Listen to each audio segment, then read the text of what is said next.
Meeting to order, please. Please rise for the pledge. I pledge allegiance to the flag of the United States of America and to the republic for which it stands, one nation, under God, indivisible, with liberty and justice for all. Roll call, please. Wonderjum. Here. Hybor. Buck. Gardine. Here. Palmer. Here. Dahan. Here. Vaughn. Here. Thank you. Please note as a courtesy to members of the audience and the Board of Education to silence your cell phones. The public will be able to speak during public comment if signed up. I have 3 forms. Are there any others that need to be submitted? All right, moving on. Can I get a motion to approve the agenda? Support. All in favor? Yes. Yes. Opposed? Next, our consent action agenda. Could I please get a motion? So, support. We're moving fast. So moved, support. All in favor? Yes. Yes. Opposed? Awesome. We have no regular action agenda items tonight. We're going right to reports and discussion. Okay. So in front of you, you have the revised and one new board policy suggestions from Neola. And I have to say, this is the shortest group that I've ever had. So there aren't too many here, but you can see the first page is a summary, actually the first 2 pages, a summary of each board policy. And what I've done is I've given you each policy as a draft and the changes that are recommended. Remember, green stands for additions, and red, usually with a line through it, are suggested deletions. After each draft 1, if we have an active policy, I've also given you that. So when you take this home, you can look at the draft, look at what we have, and see the differences between the two. I'd like to go over just some highlights of each policy, and you can follow along on those first 2 pages if you wish. First one is compensation, really has to do, it's a revised policy, revised bylaw, 0144.1, and it has to do with board payment, and it has to do with the fact that now there is IRS guidance that school board members receive a W-2 form if they haven't already done so. And we currently do that already, so it's just putting that within the policy. Some districts I know don't do that or haven't done that, but we have done that. So we'll just continue to do that. But that's the main reason for this policy change. And again, it's IRS guidance regarding payments to school board members. Hey, Raj, Yes. just one quick note. The $30 is a district by district, and it's, community understanding, because some districts pay a lump sum annual, some go a little higher. So that's just the standard that was set probably for West Michigan many years ago. Yes, good point. Policy 6108 is next, authorization to use electronic transfer of funds and automated clearinghouse arrangements. That is a new policy. You can see electronic fund transfers and automated clearinghouse, that's at ACH, that you might see in your checking account or someone else's checking situation. And it's a policy that includes components required by Michigan statute. And it just sets everyone up with the ability to go from an account, transfer from an account to another account. So, and again, it's required by Michigan statute to have this new policy. Policy 6700, Fair Labor Standards Act, FLSA, and that's revised more than a decade ago. Congress passed a law amending Section 7 of the Fair Labor Standards Act, FLSA, mandating that eligible employees be provided reasonable breaks in private facilities to express breast milk during the first year after the birth of their child. We continue to do this and do it for anyone and everyone who requests that they be able to do that. But this, particularly, this policy addresses hourly workers, but again, you can see at the end, it says many employers attempt to provide a similar accommodations benefits for all employees regardless of status assignment, and that's what we do, so. Roger, do we have rooms assigned that are identified as We location? identify rooms in, you know, Each the building? principal works with Okay. employees in each building, or if it were in this building, to Okay. find a room that works It's not a for. bathroom? We try to stay away from bathrooms, yes. And it really has to be something, you know, if the mom didn't agree to it or said, you know, I really don't want to use this, we would find an alternative. We just work with the mom to make sure she's happy and satisfied with, Okay. you know, Is with there are that spot. standards for workplace lactation rooms that include near a sink, near refrigeration? Yeah. You know, offering those things. I'm Right, glad right. we're So it's able just to do working that. through that. And this policy helps lay that out. This and Okay. the administrative guideline helps lay out what that should look like and what it shouldn't look like. Bathroom as an example Yeah, we is, always say you wouldn't want to eat not lunch a- in the bathroom, would you? right, exactly, Thank you. exactly. Okay. Policy 7440.03, small unmanned aircrafts. And this is revised, a revised policy. We've already really have everything that is in this pretty much. So it does add the new federal regulation citation to the policy. That's really about the only thing it does any different. We have had drones around for some time. Our robotics program has done a fantastic job with them. We have, you know, different things that happen in our various schools regarding drone classes, drone lessons, and so on. And, you know, this policy really helps guide our people in what they can and cannot do and who can and cannot fly unmanned aircraft systems. So, yeah. Is that true for other people flying drones that might enter in our, Yeah, Our space. well, or yes. is that a different policy? It does lay out the fact that they have to have permission from the superintendent and they have to have they have to follow federal regulations and follow certain guidelines. Okay, so not just our for that, students or no. program might include. those. Example, TV13 did one of our football games recently. They called and said, hey, can we fly a drone to show the stadium? We won't fly it when anyone's there and so on. Contacted me and I made sure they had the appropriate licenses and followed the regulations, so.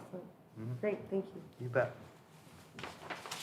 And then the last policy, 9150, school visitors revised. This has to do with SORA, the Sex Offender Registration Act. And, you know, we already had a component in there that said that they have, you know, if a person it is on the sex offender registration, they can't just show up at a building, go into a building at any time. I mean, not just when kids Even are if there, but they're even if no one there? else is there. And, you know, they may work with the superintendent on instances. I'll give you an example, not in Grandville, but my previous district one time had a person who wanted to attend a kindergarten graduation in a building, and there were certain things, including somebody with that person at all times, and they had to come in, watch it, and leave under So we could supervision. accommodate though. So that would be How something, about parents? Do they fall under that same? some parents do as well, yes, if they're on that I list. mean, if they're on that list. Yeah, and it really is, it really addresses parents. I mean, if you had somebody not connected that's not a parent, Okay. I would. I was thinking of Yeah. someone who may come in to teach something. Oh, Oh, they wouldn't get, that they wouldn't even be able to get past that. wouldn't be able to do that, so Okay. it's Yeah, just, just it's just for visiting their kids' event, and it's very, very, rare and unique, I would say, and very well planned out if it ever happened. So, but the Sex Offender Registration Act has details to how that's supposed to go. Okay, you bet. And that's the summary. Any questions at this time? You laid So- them out pretty good. Okay, so take these home, take a good look at them. If you have any questions, let me know, and we'll come back second time around and review them. Thank you. Excellent, thank you. The next item up for discussion is the operating millage. Yes, on the horizon, we have an operating millage, non-homestead properties, and Heather is going to present to you tonight to shed some light on this, so that you're informed. So take her away, Heather. Sure. So just a reminder, when we're talking operating millage, we're talking general fund property tax revenue. And I'm going to give a disclaimer before this presentation because the information contained in this presentation is not strictly unique to Grandville Public Schools. All of the districts in the state of Michigan must levy the 18 mil operating tax in order to receive the full funding from the state. So, and this is operating millage, which is not the same as our debt millage, because I know in the past we've spent a lot of time discussing debt millages. So,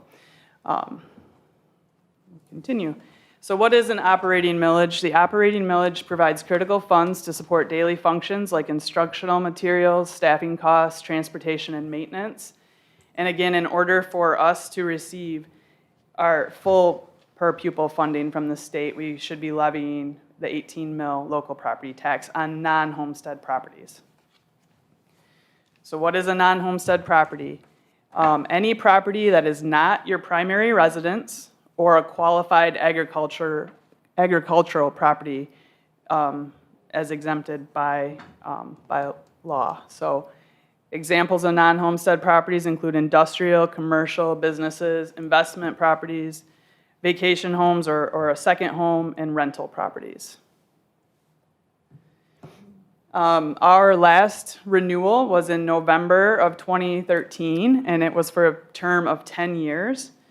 Again, by statute, the maximum allowable levy is 18 mils. Our current levy is at 16.8422. And I know I've spoken with you in previous meetings about the reason why, but why aren't we levying a full 18 mils? Has to do with the Headley rollback, which Headley was an amendment that was approved in 1978 to the Michigan Constitution. And what it does is it requires local units of government to reduce its millage when the annual growth on existing property is greater than the rate of inflation. Well, it dates back to 1978. They had an opportunity to address it during Proposal A in '94. However, they did not. So they being the legislature to put it up to a vote to the people of Michigan. So there is no current proposed legislation to rectify the Headley rollback issue as the law currently states. So I just want to give a brief, I know we've talked about Proposal A before, but it was a statewide school funding change. Sorry, I have to have some fun in these presentations, so tried to provide a little bit of levity. So Proposal A was a school finance reform that passed in '94, and what it did is it reduced the property tax burden on individuals. It's probably kind of hard to see over to the right for those of you that are a little further away, but basically it inverted the way schools were funded. So prior to '95, the majority of the funding came from local property tax dollars.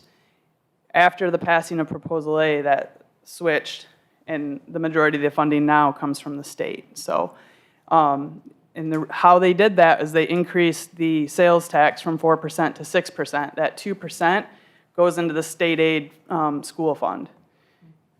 So it also created the foundation allowance to distribute state funding, and they were trying to establish a per pupil funding floor for each district to reduce funding disparities across the state.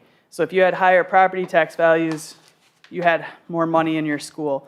And I believe the reason it all kind of came to light was for a rural district in the middle of the state called Kalkaska. They were on the verge of going bankrupt, and so that's when everybody jumped in to fix the funding. So as of this school year, all districts in the state receive the same foundation allowance. This slide here, we're going to spend a little bit of time on. You've seen snippets of this in other presentations that I've done, but I kind of want to pull it all together. So the operating millage rate to be levied is established every June as part of our annual budget hearing. That's where we present the L4029, which is the tax rate and what we can levy. Prior to that, all districts in Kent County, we work with the county to determine if there is a millage reduction if a millage reduction fraction exists. And if it does, then the district can only levy what is reduced from the prior year. So that's when we receive the Headley. Found a new tool here on the PowerPoint, which is pretty cool. It's a little laser pointer. So if you look at, for instance, right here, the total taxable value in Kent County was almost 28.42 billion in this tax year, which is 2022. Now, our year does not line up with the state's year, so while we are talking 2022 tax year, we're actually talking 2023 school year. So the taxable value is the value that the millage rate is applied to. So in this case, 18 mills on the 28.5 billion. Now, this is all of Kent County, not Grandville, and we're unique in that we have some property in Ottawa County as well, so that plays a factor in that calculation. The taxable value is subject to a cap, and it can only increase by the amount of the consumer price index or 5%, whichever is lower. So this is known as the cap value, and I wanted to kind of put that formula out here because I don't know if I've ever really explained that to you. So your cap value is equal to the prior year's taxable value minus any losses times the lower of 1.05 or the CPI multiplier plus any additions. So losses are all the decreases in value caused by the removal or destruction of property or the value of property that has been exempted and then removed from the assessment roll. And additions are all the increases in value caused by new construction, remodeling, the value of new property that was exempted from taxes and not previously included on the assessment roll. So in Grandville, the first year, 2016, which would have been for the 16-17 school year, we received a Headley rollback. We talked a lot about, there's two things at play here. There's the increase from the prior year in the revenue, and then there's also the difference of what we could have levied.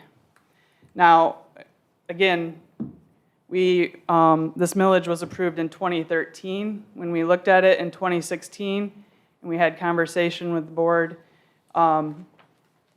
if you will, it made sense, right? So it's essentially, in a way, from a transparency standpoint and from working with the community standpoint, community businesses and whatnot, if you look at the difference, was about $150,000, just under, that we increased in revenue, where we could have increased to 30, but it's almost like kind of splitting the difference, right? So we left it alone. The following year, we received another small reduction there, and we continued as is.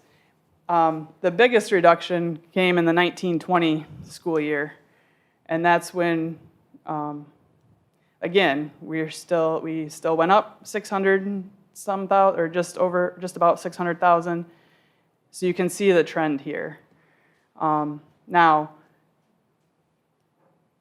obviously we're not capturing our full funding But I can see the argument where we're getting more, whereas we're not, where taxpayers aren't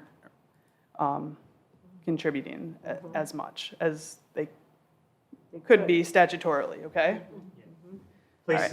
Some places, example, Hudsonville goes back every year for that same reason, because it keeps them always at that 18. And what we decided is because funding has been pretty good for us because of the taxable value when you look at that, and the funding itself have been pretty good. We decided not to go back and just capture some of that money, whereas we could have, when you look at $2.7 million over 9 years, that is a lot of money, and we got money back, but we did, we chose not to go back for the full 18 to our taxpayers at that time.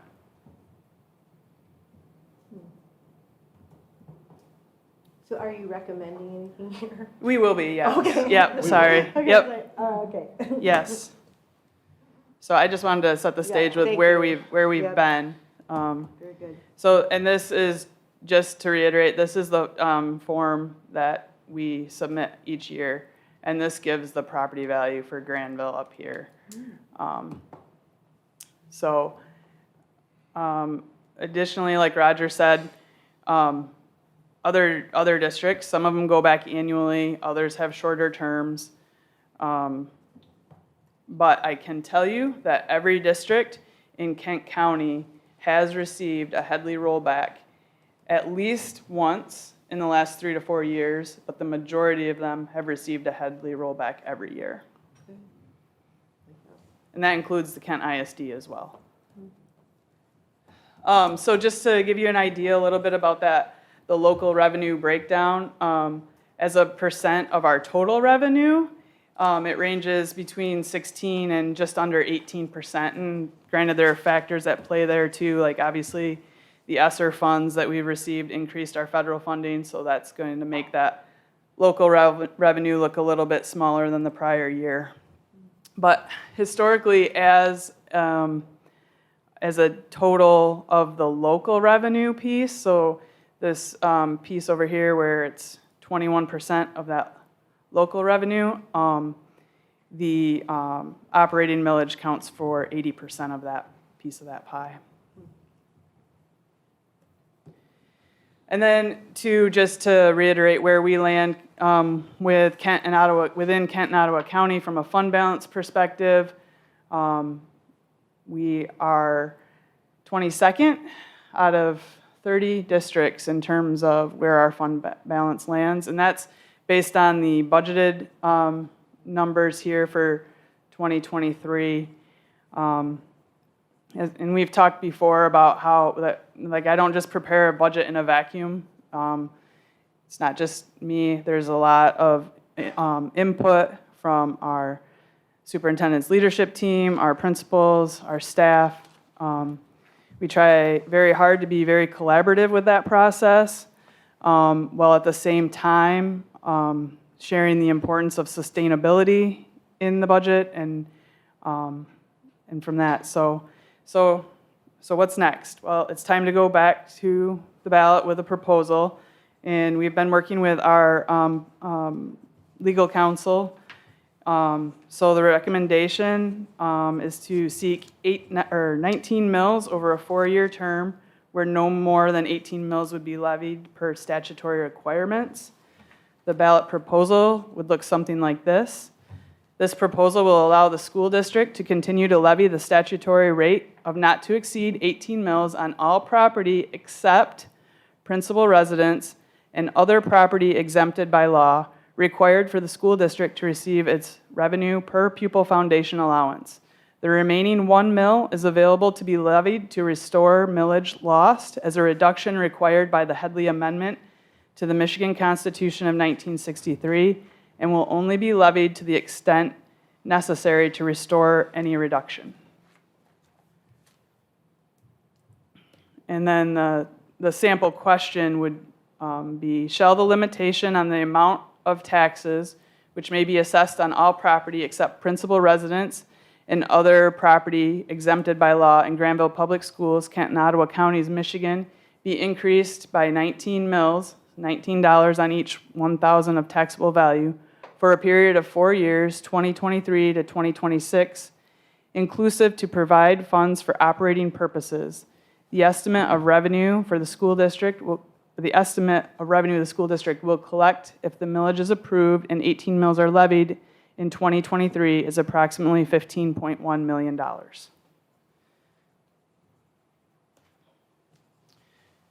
Our potential timeline, we would be looking for approval of a resolution from the board at our November 21 meeting, and then on or before February 7th at 4 p.m., we would need to send that resolution in the ballot form.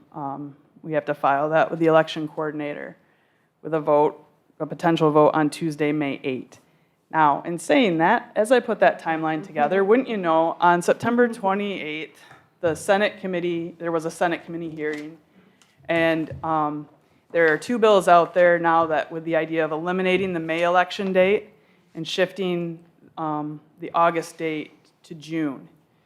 So some of that could get pushed back because in those bills, the effective date, if those were to pass, would be 2023. So the next 2 slides I put together the majority of them came from a pamphlet that was issued when we had the 2013 question on the ballot. So just to reiterate again, who pays the operating millage? It's levied on properties that do not qualify for Michigan principal residence exemption or qualified agriculture property. So this is not a tax on homeowners. Is this a new tax? No, this millage has been in place since '94 with the passage of Proposal A. The voters last approved a levy for 18 mills on non-personal residence property in November of 2013, and the current millage expires with the 2023 tax levy. What is the cost to homeowners? There is no cost to homeowners. Primary residents qualify for the primary exemption and therefore they do not pay the 18 mil tax. Will my home property taxes go up if this passes? The answer is no. Your home property tax rate will remain the same. For homeowners and businesses alike, nothing will change. Homeowners don't pay this tax and businesses will continue to pay a tax they've been paying all along. Will my home property taxes go down if this is defeated? Again, no. Your home property tax rate will remain the same. The rate will drop only for commercial, industrial, and the businesses previously listed. However, if the proposal is defeated by voters, it would result in a loss of $15.1 million in operating revenue, and that effect would have a dramatic effect. We would have to reduce the educational programs that we offer. What is a mill? A mill is $1 for every 1,000 of taxable value. So again, in that example, I know it says 19. However, it would really be 18 because of the statutory limit. So why are we looking for a 4-year term and approval of 19 mills? Just to reiterate, the value of our non-homestead properties in Grandville have increased at a rate greater than inflation, which causes the millage to have a Headley reduction. Current operating millage has been reduced substantially to 16.8422 mills. Keeping a shorter renewal cycle and approval of a 19 mills lessens the likelihood of future Headley reductions. And just again, at this time, no district is permitted to levy more than the 18 mills on non-homestead properties. We talk again about what happens if we do not receive voter approval. We lose that revenue, and the state does not replace the lost funding due to voters' non-approval. We would have to make reductions in programming and services to offset that reduction. Business and commercial entities pay this operating tax regardless of where a business is located within Michigan in order for its school district that's located within the same area to receive its full funding. It must levy the 18 mil operating tax. I can open it up to any questions or discussion.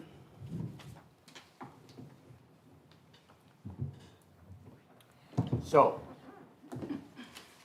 I'm going to ask you to look at a couple slides again. Sure. Okay? So when you say a business won't pay anymore, that business won't pay anymore if they don't own, is what your assumption is? Because if I'm a business owner and I own commercial property, and the school district assesses this millage, won't their taxes go up? Their taxes will go up the difference of the 18 mils minus the 16.8422. Correct. Okay, that's fine. Just want to make sure I understand it. That's why, that's, the reason we can't call it a renewal also is because in 2019, or in 1920, when we received this reduction, which was pretty much unheard of, we are now less than a half, we've been reduced by more than a half a mil, and that's why you can't call it a renewal, so. There's other options, you could, I mean, you could put 2 questions on there, but if you put 2 questions on there, there's a possibility that your 16.842 isn't renewed, and only the difference is. I understand. So Yeah. the language says on there, and again, this is not, it's not on residences, this would be clear, homeowners, but the language will say increase because and it really isn't an increase, it's a restoration It back really- to the 18. Yes. So 10 years ago, like I own a small business, 10 years ago, I was paying 18 mils. Mm-hmm. Due to Headley, it's reduced down to 16.8. Correct. It's going to restore back to what I was paying 10 Yes. years ago.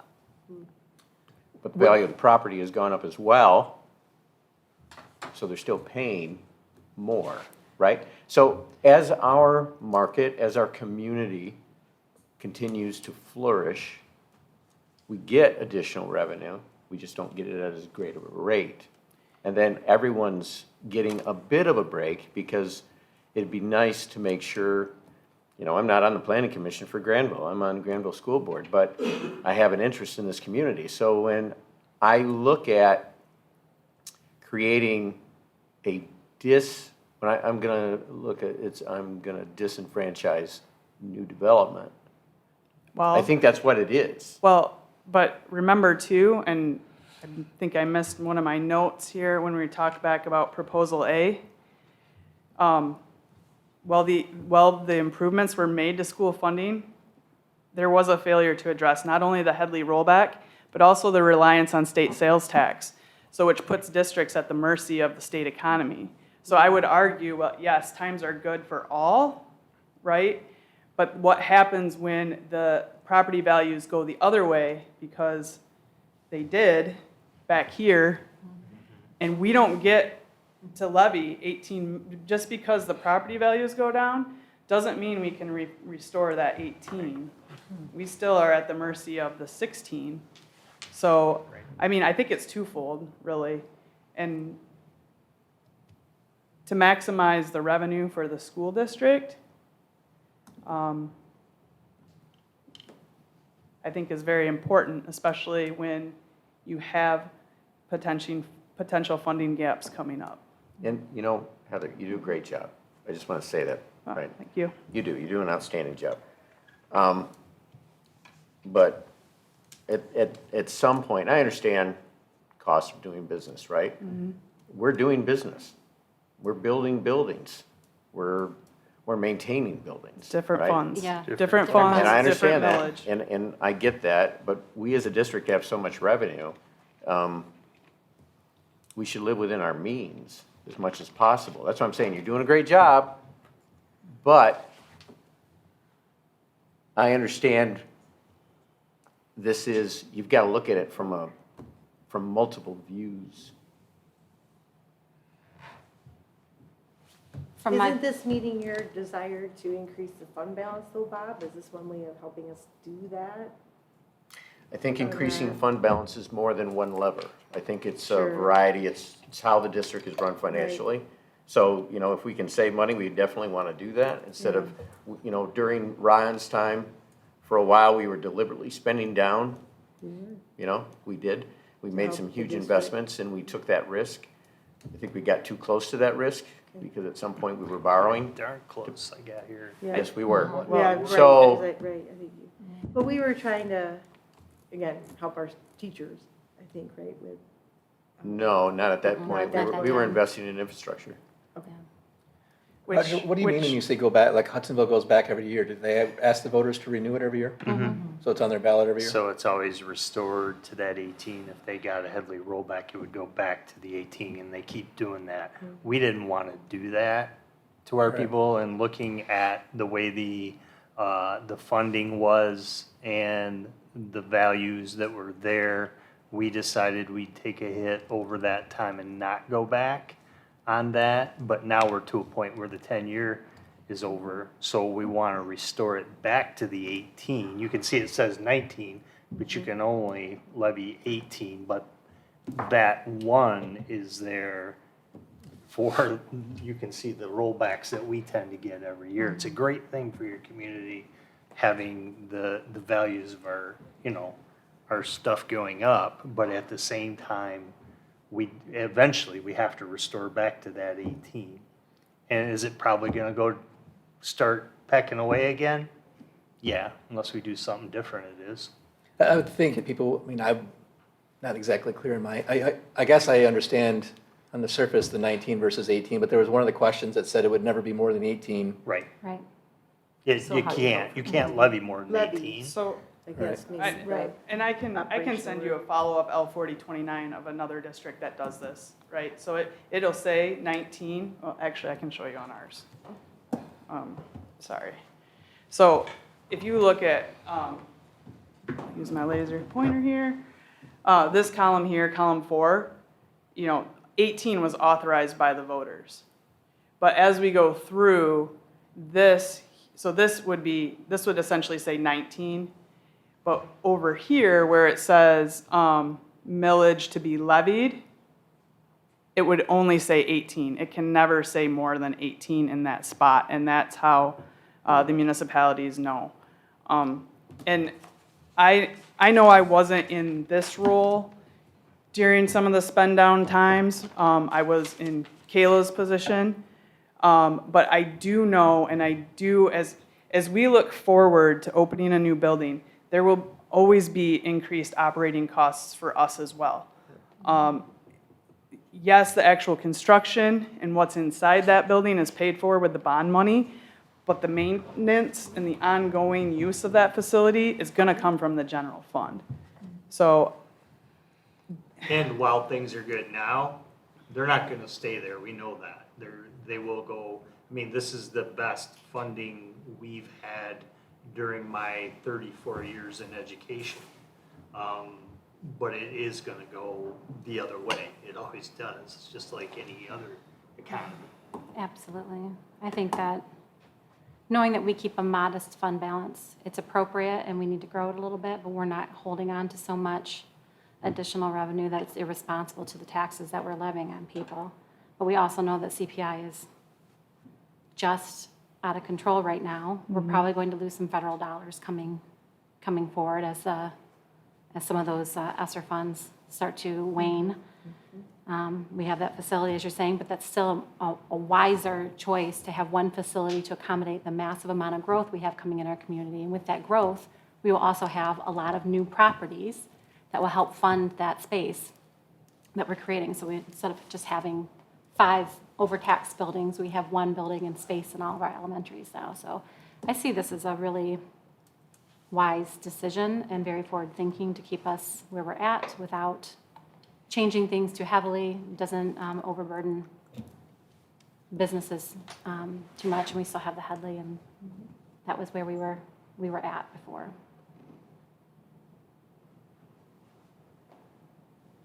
Thank you for this very thorough explanation of everything.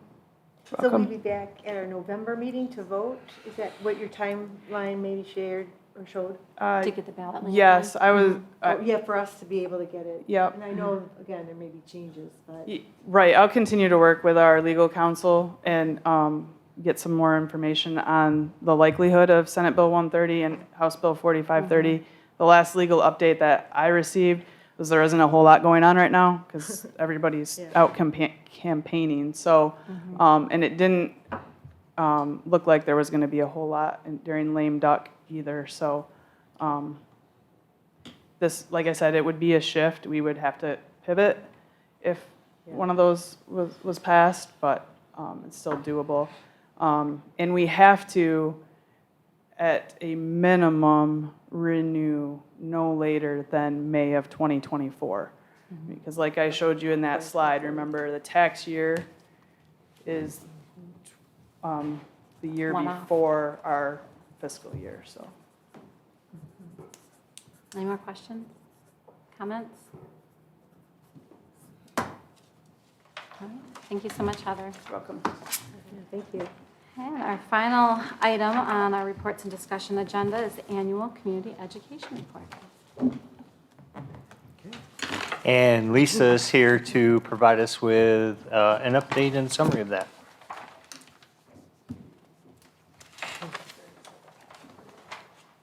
I'll let you do it. Hi, everybody. Thanks for Hey, having me Lisa. back. It's So good been to see a you. couple years, but glad to be back and reporting some exciting stuff that happened over the summer. Thank you, first of all, for your service to Grandville schools and your support to community ed. I see on a daily basis the positive impact of having camps and classes, and just this summer we were fortunate enough to have a lot of our camps and classes at community ed.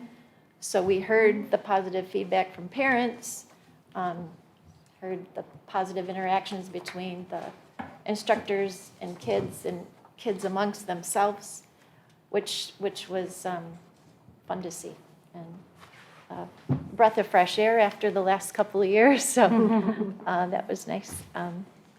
Like I said, it was a great year, and I have a couple of videos that will highlight that. We were fortunate enough to have a high school AV student that offered to put together a couple of videos.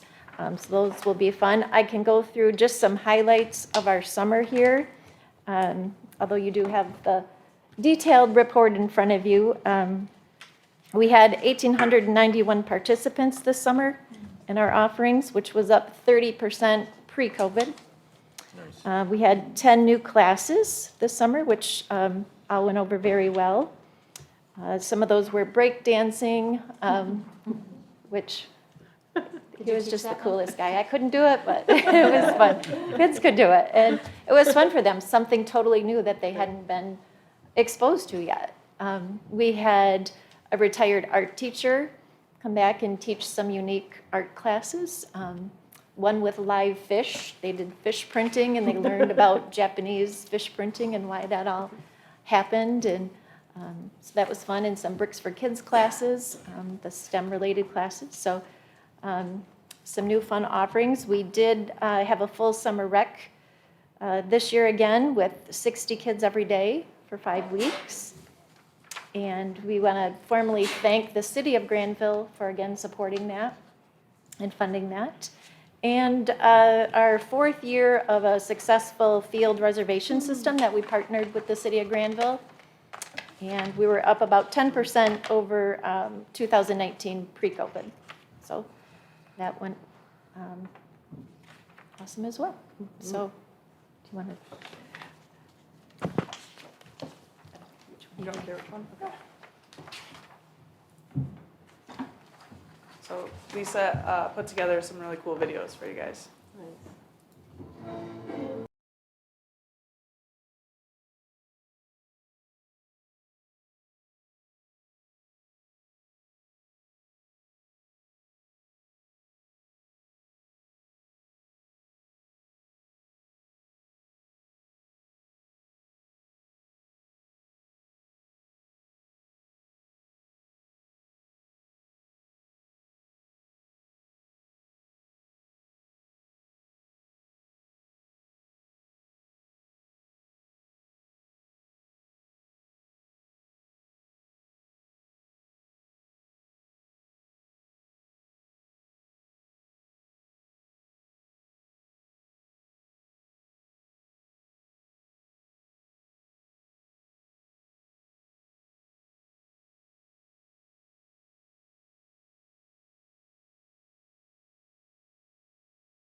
So that was some of the classes and camps. And then here's a video of summer rec.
That's great. So that was your halftime show.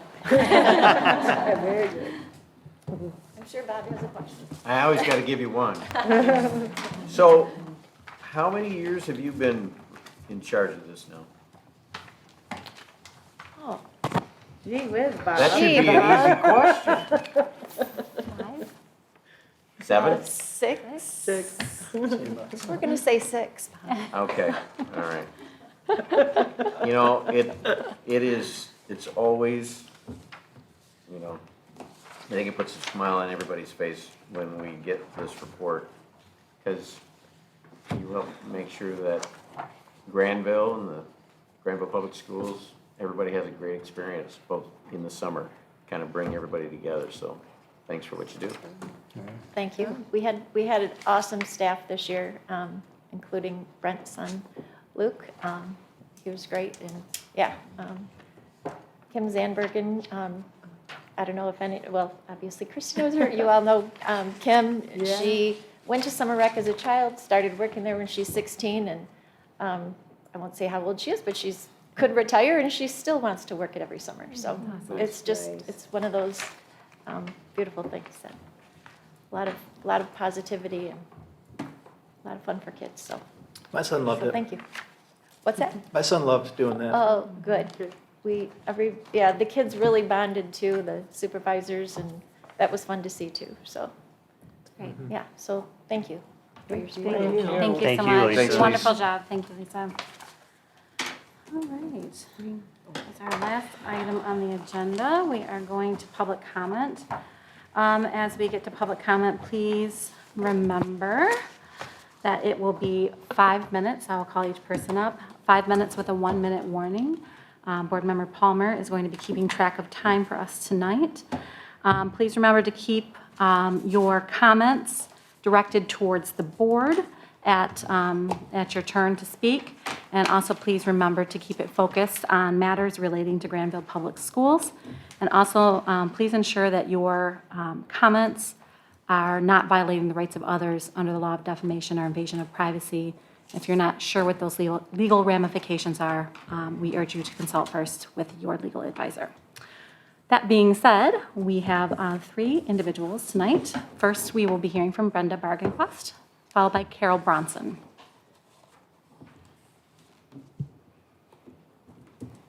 Brenda Bargenquist, my address is on file. Rights of parents and legal guardians. It is the natural, fundamental right of parents and legal guardians to determine and direct the care, teaching, and education of their children. The public schools of this state serve the needs of the pupils by cooperating with the pupils' parents and legal guardians to develop the pupils' intellectual capabilities and vocational skills in a safe, positive environment. I think the parents have a right to come to this meeting without being threatened. Mr. Barrett, can we please stop this verbal and written practice before every open comment? We have a right to have a say in our child's education, and anyone elected to make policies that relate to our children, their character can and should be scrutinized. They should be of the highest character. When I look at this board, that's not what I see in most cases. I see people who are using this position as a resume builder, and when they get a title, the power just goes to their head. I'm honestly surprised we all fit in the room with some of the egos around here. When I walked in with some posters last meeting, a particular board member was ready to pounce on me as if they were campaign posters. Her assuming that they were campaign related was an attempt to intimidate me, which is what all of these threats attempt to do. Folks who serve to do what is best for all children don't behave that way. After the meeting, the threats and intimidation continued. Standing outside in the dark, a group of like-minded parents shared literature and signs with each other, as it was convenient we were all in one place. And since we have a 50-square-mile district, we don't all live real near each other, and gas is $5 a gallon or more, if you hadn't noticed, and it just made sense that we shared our materials. But apparently, someone crowned herself election queen and started telling us to get the signs off the school property. Well, at the high school, we could be in the parking lot, but not in the stadium. Common sense tells me the same is likely true here at the administration building, but there were other mitigating factors, such as, again, it was dark out. We were just sharing with each other. We were not campaigning to passersby at 9 o'clock at night.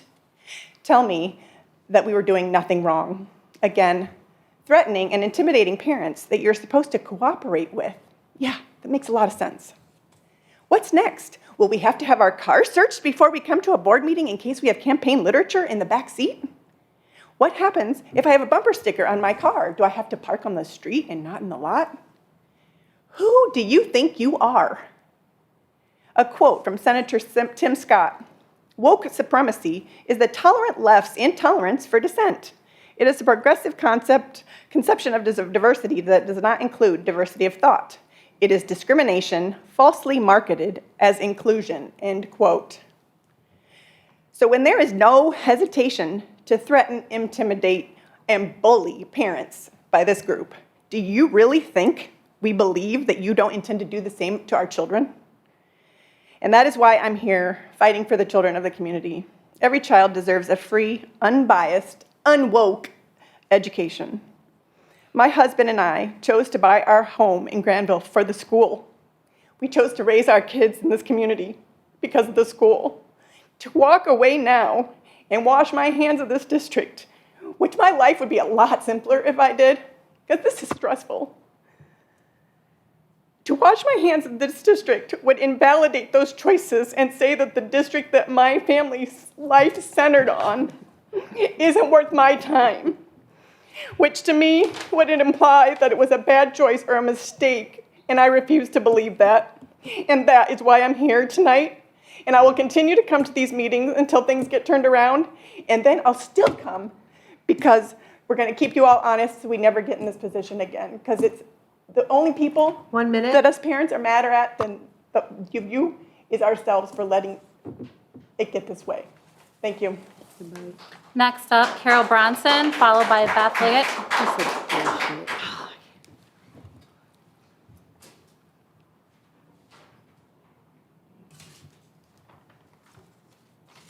Good evening. My name is Carol Bronson, and my address is on file. I do not see any intimidation or threats being made at school board meetings. And to be honest with you, cooperation goes both ways. Thank you for the excellent presentations that you allowed to come to this meeting tonight. Every time I come, I always learn something new, so it's always exciting for me to be here. And as a community, I think we all need to trust you as a school board and the people that work for our schools to do what's right for all children in our district. It's a thankless job being a school board member, for the most part, especially with contentious moments in the past several board meetings over the past year. But we can't thank you enough for all that you do and continue to do for all of our children, for all of our future leaders. So thank you, thank you, thank you, and continue your good work. Thank you. Our final speaker for the evening, Beth Liggett.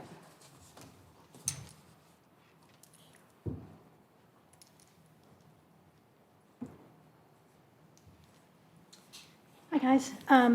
First, I just want to ask that we all keep the victims of Hurricane Ian in mind in our thoughts, including recently retired, longtime South Elementary school teacher, Julie Moore. From my understanding, she lost pretty much everything, and I believe her father is also in the same neighborhood. So a very difficult time for someone who served for many, many years in the Grandville School District. So please keep Julie Moore in your thoughts. Also, my understanding is that the board is supposed to be aware and engaged in the events and happenings in our school district. We are a little bit newer, only 5 years here, so I wanted to do a little bit of research of what I was talking about or thinking through. In that light, I do thank all those who have attended events and reported out at school board meetings about the positive events and programs happening within our district, because there are so many. I was disappointed to find that one board member over the last 2 years has not reported out on any event attended, according to the minutes. Mr. Wundergem, I do thank you for your service over the long tenure on the board, but it does seem that you've forgotten a crucial aspect of your role, connecting with and celebrating your ultimate constituent, our students and their families, outside of these four walls. As someone who wants to be a choice for another school board term, I hold you to task for not fulfilling this important aspect of board service. Thank you all. Thank you for your time. The next regular board meeting of the Grandville Board of Education will be Monday, October 17th, 2022 at 7 p.m. here at the Administration Building. Meeting adjourned.